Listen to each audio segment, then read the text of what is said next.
O solo realmente passa a ser dos portugueses, né? Os portugueses resolvem realmente utilizar de alguma forma o território brasileiro, mesmo que nos primeiros anos tenha sido apenas com um ponto de parada para a rota para as Índias ou para a retirada do famoso pau-brasil. Né? De qualquer forma, é a partir dali que aqui passa a ser português. Né? Nós falamos português por conta disso, tá?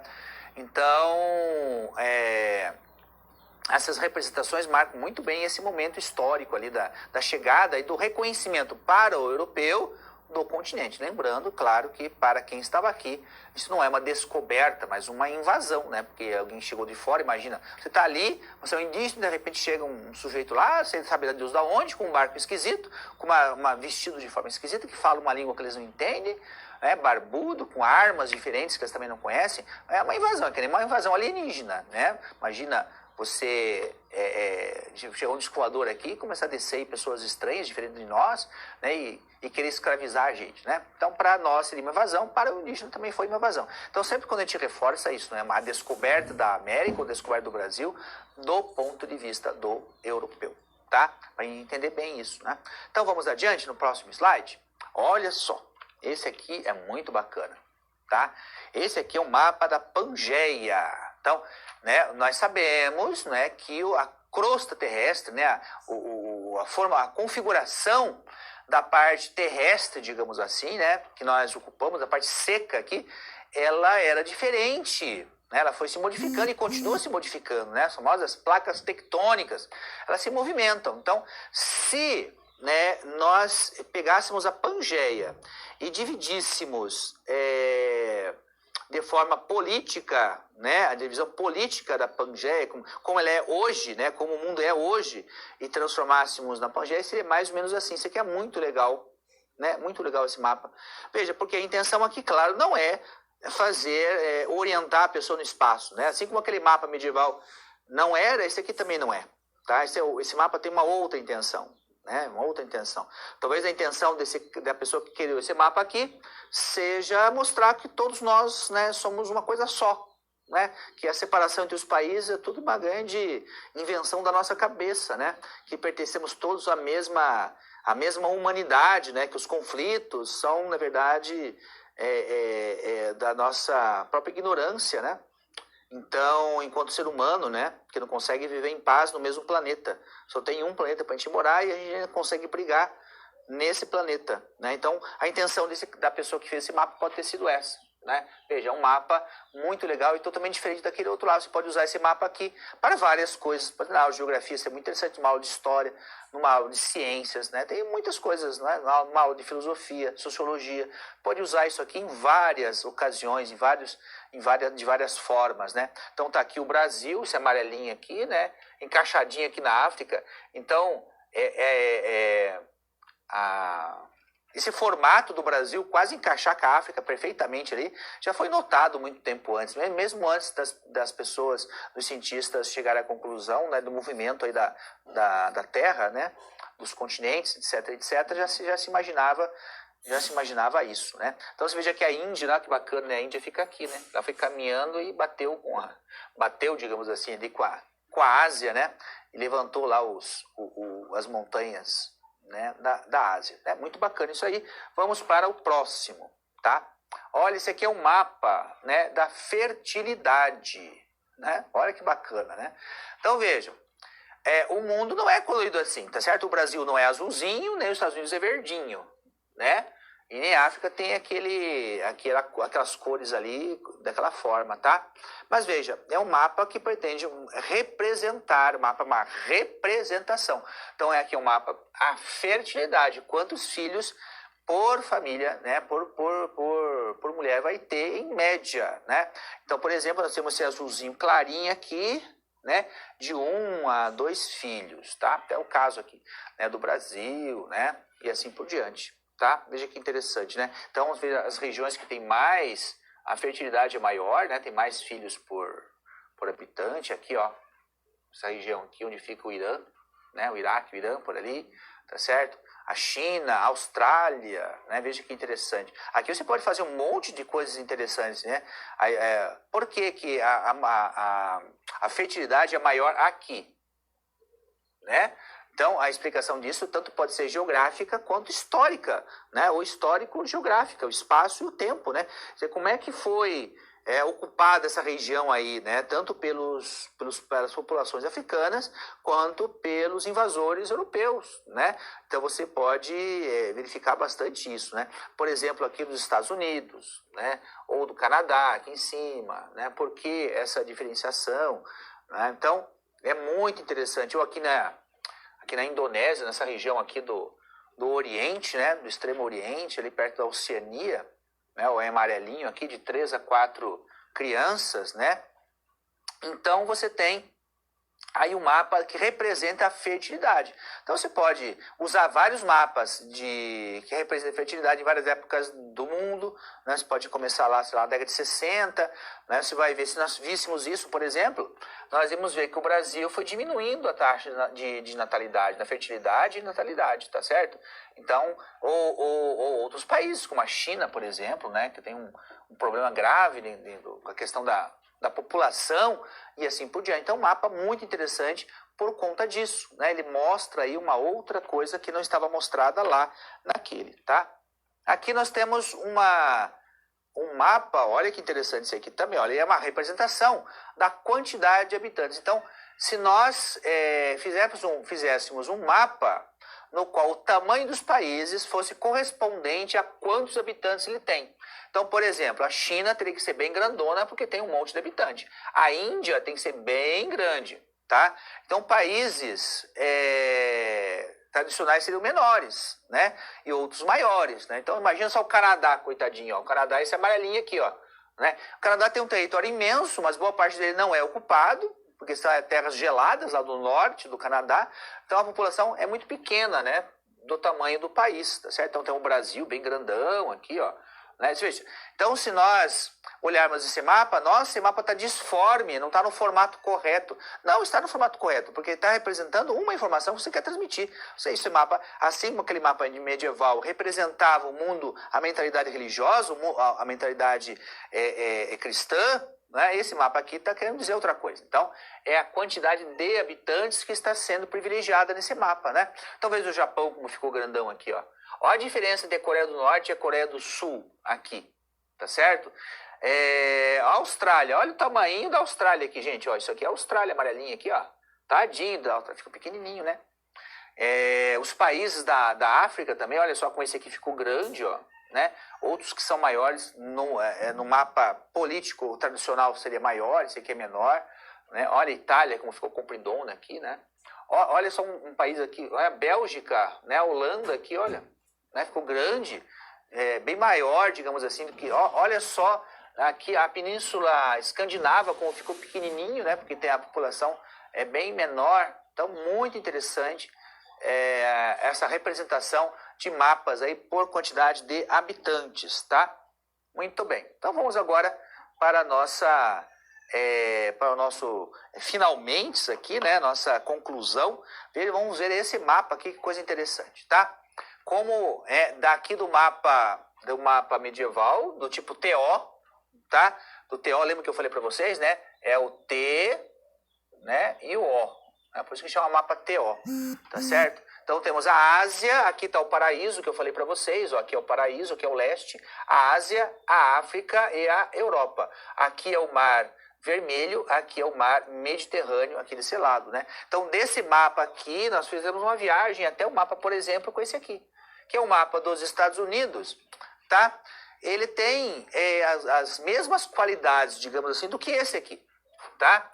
Então esse mapa não é um mapa errado, não é um mapa feito por pessoas burras, tá? Como a gente, mas eles não sabiam a Terra, eles eram burros, imaginavam que a Terra era assim. Vejam, é óbvio que eles sabiam que a Terra não era assim, tá? Porque eles viam no mundo real deles lá, né? Mas o que ele representa aqui? Ele representa o mundo religioso, o mundo como a religião vê. Da mesma forma esse mapa, né? Não existe isso aqui no mundo real. Você pode tirar uma foto, você não vai pega lá um avião, você não vai ver a marca da Nike aqui, né? Você não vai ver a marca da Apple aqui na Califórnia, né? Ou Dr. Pepper aqui no Texas, tá certo? Porque esse mapa, ele significa outra coisa. Esse mapa aqui está mostrando as marcas, né, que estão em cada região dessa aqui, Tá? Então, ela representa aqui a questão da economia capitalista. Então, um mapa desse aqui você pode utilizar na sua aula de história, ou na sua aula de geografia, ou na sua aula de sociologia, ou de filosofia, em qualquer disciplina. Ou fazer atividades interdisciplinares. Um mapa é uma excelente estratégia de ensino que você pode, é um excelente recurso de ensino para uma estratégia do tipo disciplinar, né? Você pode utilizar, por exemplo, isso aqui com até outras, se tiver aí na economia, a arte. Olha que coisa, você talvez não pensasse, né? Pode usar com a arte. Por quê? Porque isso aqui tudo é a partir de uma estética, né? Essas marcas, esses logos têm uma estética. Não é à toa, tá? Então, esse símbolo, porque a Nike, né? Porque Nike, né? Deus da vitória, tá certo? Tem a construção, por exemplo, dessa maçãzinha aqui, comida. Todo mundo olha essa maçãzinha, sabe o que é. Né? Assim, nós aqui no Brasil até não muito, né? Mas nos Estados Unidos é muito comum o Dr. Pepper aqui, outras marcas, né? Allianz, Cat, olha só essa aqui, né? Muito conhecida também, AOL, Coca-Cola, ó, aqui fica a Coca-Cola, né? Por quê? Porque a sede da Coca-Cola é em Atlanta, né? Então os estados do sul aqui, você pode trabalhar essa questão da Coca, por exemplo. Até a década de 60, por exemplo, a Coca-Cola não admitia funcionários negros. Não tinha funcionário negro na Coca-Cola, né? Então, olha quanta coisa você pode tirar a partir de um mapa desse. Então, você pode pegar um mapa desse aqui que mostra a distribuição geográfica de grandes empresas transacionais nos Estados Unidos, tá? Para trabalhar uma série de coisas, né? O próprio, em história, nós poderíamos trabalhar a questão da conquista do capitalismo, o sistema capitalista, que conquistou hoje praticamente o mundo inteiro, a questão da globalização. Podemos trabalhar a questão da globalização aqui, né? Se nós mostrarmos isso aqui para o nosso aluno, muitas dessas marcas ele vai reconhecer, porque tem aqui também, né? Tem aqui no Brasil também muita Sonic, né? Muitas dessas Coca-Cola, FedEx, tem muitas dessas marcas que tem aqui também. Isso é globalização, né? Que aqui criança não sabe que existe, né? Que a Nike, né? Então, nós conhecemos ela. Então, essa Starbucks, né, tem um monte de marcas aí interessantes que você pode trabalhar. Então, há vários assuntos que você pode tirar de um mapa como esse aí, tá certo? Então, nós podemos criar um itinerário, né? Você pode criar um projeto, né? Imagina um projeto interdisciplinar que utilize mapas como o fundamento. Então, você pode trabalhar lá com o professor de biologia. Como é que você pode trabalhar com o professor de biologia? Imagina só, um trabalho de história, geografia e biologia. Né? Então, você pega aqueles mapas e vai verificando ali ó, a questão da vegetação nativa de cada região, dos animais nativos de cada região. Você pode trabalhar a dispersão da fauna e da flora. Então, por exemplo, o abacaxi, né, que é nativo do Rio, veio para cá. Coco, por exemplo, uma coisa tão vinculada ao Brasil, né? Coco. Parece que o coco é da gente. O coco não é nativo da América, né? Café não é nativo da América. Outras coisas são nativas daqui e foram para lá, né? Então, nós trouxemos o trigo para cá, levamos o cacau para outras regiões, a seringueira, né? Animais, né? Então, hoje, por exemplo, há animais aqui na América que não são nativos daqui. Tem um monte deles, boi, vaca, porco, galinha, né, carneiro, cabra, gato, tem um monte de bicho que não é daqui. Plantas também, nós trazemos plantas de outros lugares para cá, não é só plantar, mas até para servir de enfeite na nossa casa. Tem plantas que nós temos em casa que não são nativas do Brasil, né? Então o professor de biologia pode trabalhar um monte de coisas nessa questão.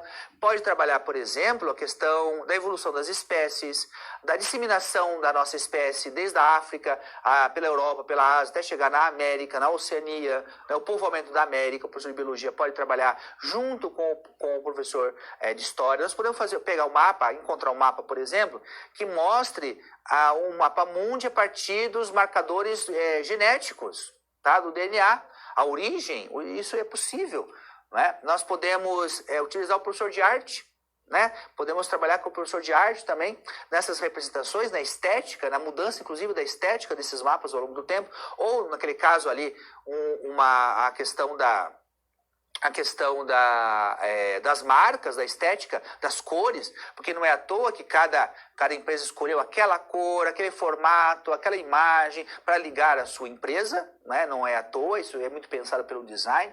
Veja quanta coisa podemos fazer com o cara da arte, né? Podemos trabalhar com o sujeito da matemática, o professor de matemática, nós podemos trabalhar N coisas, os percentuais, nós podemos trabalhar os gráficos, podemos trabalhar as coordenadas geográficas com a questão do mapa, as distâncias, podemos trabalhar conversão de quilômetros em metros, nós podemos trabalhar com a pessoa da língua portuguesa, não é? A dispersão da língua portuguesa, por exemplo. Tem língua portuguesa onde? Em Angola, Moçambique, Macau falam língua portuguesa, né? Ou o professor de língua inglesa, onde se fala inglês, como o inglês se disseminou, por que ela na Austrália fala inglês? Aí tem que explicar a ocupação inglesa, né? A Oceania, a Nova Zelândia fala inglês também. Por que no Canadá se fala duas línguas, o inglês e o francês? Então veja, podemos trabalhar com o cara da língua portuguesa também. Podemos trabalhar com o sujeito da física, tá? A posição dos astros, podemos trabalhar o magnetismo da Terra, que contribuiu ali para as navegações, o uso da bússola, né? Explicar como é que isso funciona, tá? Vamos trabalhar com o cara da química. Muitos produtos químicos foram revolucionários para descobertas desses novos continentes pelos europeus, mudou a química, a física. Podemos trabalhar com o professor de filosofia, por exemplo, a visão de mundo mudou ao longo do tempo, como é que nós enxergamos o mundo, o que nós somos no mundo, né? O mundo hoje é globalizado, as fronteiras dos países, parece que as fronteiras estão se diluindo, em outros lugares parece que elas estão reforçadas, por exemplo, entre os Estados Unidos e o México, tá certo? Podemos trabalhar aí com o professor de religião, ensino religioso. Olha que bacana trabalhar com ensino religioso, né? Que é uma disciplina que às vezes fica meio de lado na escola, porque ela não tem prova, né? Os alunos às vezes desprezam um pouco, mas podemos trabalhar a questão religiosa, como é que as diversas religiões, como é que essas religiões foram se disseminando hoje pelo mundo, por que o norte da África tem a maioria muçulmana, né? Por que ali no Oriente, na Arábia, no Iraque, no Irã, no Paquistão, porque na Índia, a questão da religiosidade indiana, ou na Indonésia, uma presença muito forte da religião na Indonésia, ou na China, as religiões chinesa, japonesa, enfim, podemos trabalhar aí com qualquer professor de qualquer disciplina, de forma disciplinar, utilizando o mapa, tá? Então basta criatividade para que nós possamos usar, tá? E hoje com os recursos que nós temos, né, no tempo que não tinha internet, não tinha computador, não tinha data show, não tinha projetor multimídia, era caro fazer isso, né? Você queria fazer um mapa mais bacana, ou você arranjou um mapa, pegou um livro lá, né? Tinha um mapa muito bacana, você tinha que xerocar aquilo numa transparência, custava caro, você tinha que usar o retroprojetor e mostrar lá, né? E eu me lembro, eu sou dessa época de usar o retroprojetor, né? Então eu tinha lá, né, gastava um pouco de dinheiro para ter uma coisa colorida para os alunos, mais bacana. Hoje você pega na internet, põe lá, né, aquelas imagens e mostra para os seus alunos, né, usa o Google Earth, que é muito legal, te pode aproximar, pode distanciar. Eles gostam muito, os alunos, principalmente os menores, desses recursos todos, tá? Então veja, como é que nós vamos aproximar, né, o conteúdo que eu quero dar do contexto do aluno? O mapa é uma boa dessas noções. Professor, mas o mapa mundi é do contexto do aluno? Claro que é do contexto do aluno. Hoje o aluno está conectado, que eu falei para vocês, ao mundo inteiro, né? Hoje ele assiste um jogo, torce pela NBA, ele assiste o campeonato da Espanha, né, e torce por aqueles times, coisa que era impensável na época. Mal a gente torcia para o time da cidade da gente. Hoje a gente pode torcer para outro time de outro país, né, que é um campeonato de outro lugar, de outra cultura, a gente vai lá e fica torcendo, por exemplo, isso, né? Ou como eu falei no início da nossa transmissão, ele vai gostar de música da Coreia, né? Então, saber onde fica a Coreia, por que existem duas Coreias, por exemplo, Coreia do Norte e Coreia do Sul, por que tem briga entre essas duas Coreias, por que os americanos e os coreanos estão em conflitos permanentemente? Veja, é o contexto dele. É o contexto dele também, né? Então, o contexto do aluno não pode ficar limitado apenas ao bairro dele, apenas à cidade dele, à família dele, à rua onde ele mora, o entorno da escola. Porque é isso que muitas vezes a gente vê nas escolas. Eu dei aula em muitos lugares, eu sei disso, né?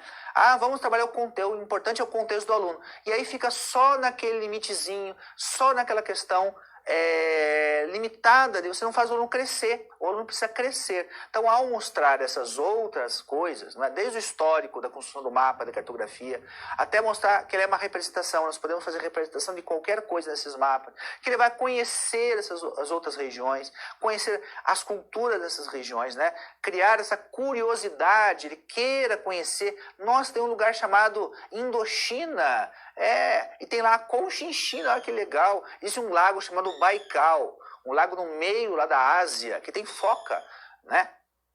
Então essas coisas você vai informando para o aluno, mesmo que seja tá lá no Polo Norte, parece tão longe, né? Mas faz parte, é o contexto de hoje, né? É o contexto hoje as pessoas estão muito mais globalizadas. Quando assiste um jogo internacional de qualquer time, a seleção brasileira, de qualquer uma, ou qualquer uma Olimpíada, nós vamos ver aquelas marcas lá, todo mundo já reconhece.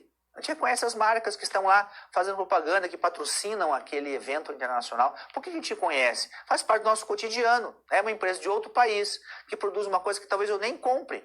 Né? Um automóvel que eu nem compro, mas eu sei que existe aquela marca e é de outro país. Então o contexto do aluno hoje não pode ficar limitado só àquela pequena coisa. Né? Temos que pensar no contexto de forma ampla, para que ele realmente possa desempenhar um bom aprendizado. Né? Porque são dois processos, ensino e aprendizado. Né? Não é processo de ensino e aprendizado como se fosse uma coisa só. Né? O ensino e aprendizado são dois processos diferentes. Tá? Então, eu tenho que providenciar as melhores técnicas, metodologias, e essa é uma boa sugestão. Uma receita, como eu falei, né? Ou várias receitas aqui, se você quiser entender assim, para você utilizar aí na sua sala de aula, quando você estiver trabalhando com seus alunos, tá bom? Então, a gente fica por aqui, espero que você tenha realmente gostado bastante da nossa atividade. Nos vemos daqui a pouquinho na aula atividade e depois nas próximas oportunidades. Até mais!